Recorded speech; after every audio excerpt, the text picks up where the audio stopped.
Landlocked on the southern peninsula of Africa, between the graceful curves of the Zambezi and Limpopo rivers, Zimbabwe is renowned for its magnificent wildlife and cinematic landscapes. It also possesses a history that in so many ways embodies both the triumphs and tragedies of other African nations. For 1,000 years, it was the province of various kingdoms and governmental states, and envied by European and Arab merchants and traders for its rich natural resources: gold, ivory, and copper. It was explored and plundered, occupied and colonized, like so many of its neighbors on the continent.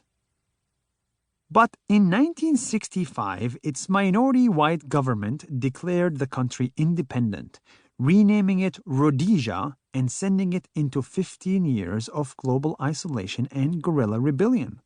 That instability is what allowed Robert Mugabe to seize power in 1980, and for the next 37 years he locked the country into an endless spiral of economic decline, class warfare, and human rights violations.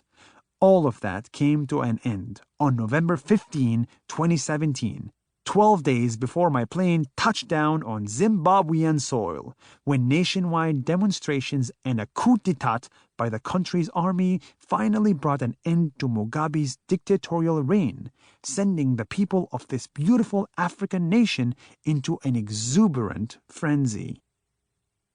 When I arrived in Harare, the capital city, Zimbabweans were still dancing in the streets.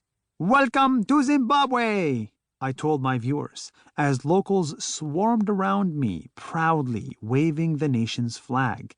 You probably know this country for its old dictator, Robert Mugabe, who just a few days ago was overthrown, and all of this was done with 0 bullets, 0 casualties, and a lot of peaceful protesters.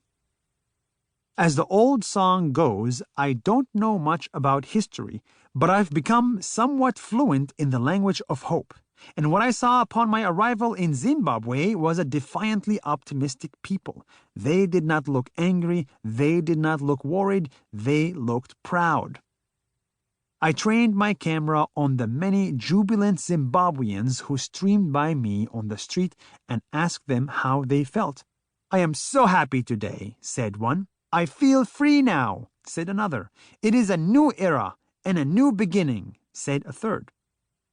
This is what is called the power of the people, and when I posted the video that night on Facebook, I titled it "The Happiest Nation in the World," and that's really how it felt.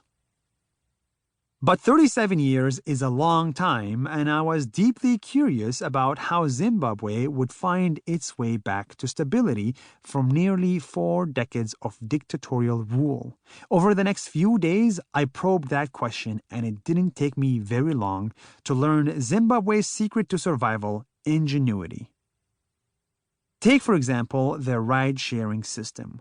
We all know of Uber and Lyft and Via and all those ride-hailing apps created by well-paid software engineers in their cushy offices in San Francisco.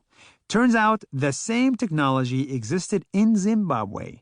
Faced with a collapsed economy and skyrocketing employment, some Zimbabweans figured out a way to create their own ride-sharing community and workforce that doesn't rely on technology.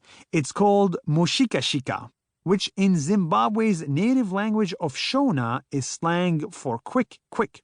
And it operates just like Uber, only without the app. It's a network of people with their own cars who patrol the streets like a feisty fleet of shuttles and will take you to your destination for much cheaper fares than taxis. They'll even pick up more passengers along the way, just like an Uber pool. The cost? 50 cents a ride. In fact, the San Francisco-based company Lyft used to be called Zimride because the founder had been in Zimbabwe and witnessed the very Mushikashika that I watched in action. He went on to make Lyft a multi-billion-dollar company. Granted, Mushikashika is a little more seat of the pants than Uber, and some locals, including the media and the police, consider it a dangerous menace. I find that so interesting.